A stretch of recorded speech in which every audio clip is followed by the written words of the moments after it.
មានបងបងណាខ្លះដែលអត់តន់ស្គាល់នៃរបស់ CT ដែលគេទៅសេថា100លើ5 250លើ5 300លើ5ឬក៏3គុណនឹង200លើ5អញ្ចឹងណាអញ្ចឹងសម្រាប់នៅក្នុងវីដេអូមួយនេះខ្ញុំនឹងនិយាយទូទៅលើ CT ហើយនឹង display មួយនេះប៉ុន្តែមិនមែនលម្អិតទៅលើព័ត៌មានខាងក្នុងឯទេណោះបាទអញ្ចឹង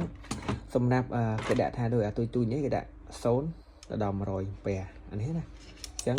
0ដល់100អាំពែហ្នឹងមានន័យថា CT ហ្នឹងគឺវាស្ទង់អាំពែចាប់បានចាប់ពី1ទៅដល់100អាំពែបើលើហ្នឹងវាស្ទង់អត់ត្រូវទេអានេះណាបាទហើយប្រភេទធំចេះគេដាក់មាន5លើ100ឬក៏100លើ5 250លើ5អញ្ចឹងមានន័យថាប្រភេទ CT ចេះគឺវាស្ទង់ស្គាល់បាទយើងដាក់ខ្សែចូលមកវាស្គាល់ចាប់ពី5ពែឡើងបានវាស្ទង់ដឹងបើខំ5វាស្ទង់អត់ចាញ់ទេនេះណាបាទវាមើលអត់ដឹងទេអញ្ចឹងតោះតាអំពែឆ្លងកាត់ខ្សែហ្នឹងចាប់ពី5ពែឡើងទៅវាដឹងថាអំពែម៉ានឯម៉ានហើយក៏អត់អាចធំជាង250ឬក៏100ដែរគេកំណត់លើស្ពេចហ្នឹងដែរដល់នេះអញ្ចឹងណាបាទមើលឃើញទេ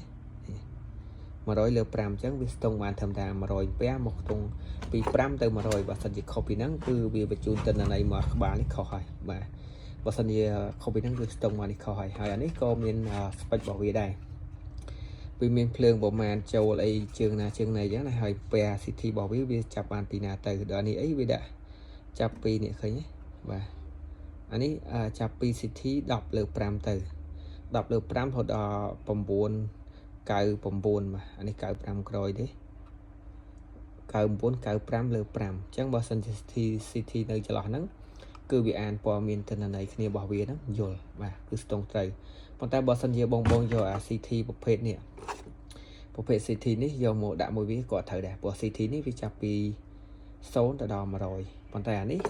វាស្គាល់ចាប់ពី10បាទចាប់ពី10ទៅ10លើ5ទៅដល់99 95បាទអានេះណា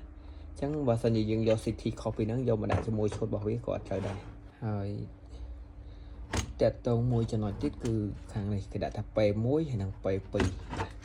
P1 P2 ហ្នឹងបើសម្រាប់បងគាត់ទៅឡើងទូកង់ដងក៏ដឹងហើយអញ្ចឹងបើសិនជាបើយើងបញ្ចូលបច្ច្រាស់ណាទូកង់ដងវានឹងលោតសញ្ញាដកឲ្យមកអញ្ចឹង CT នេះគឺសំខាន់ដែរតកតងនឹងការបញ្ចូលខ្សែ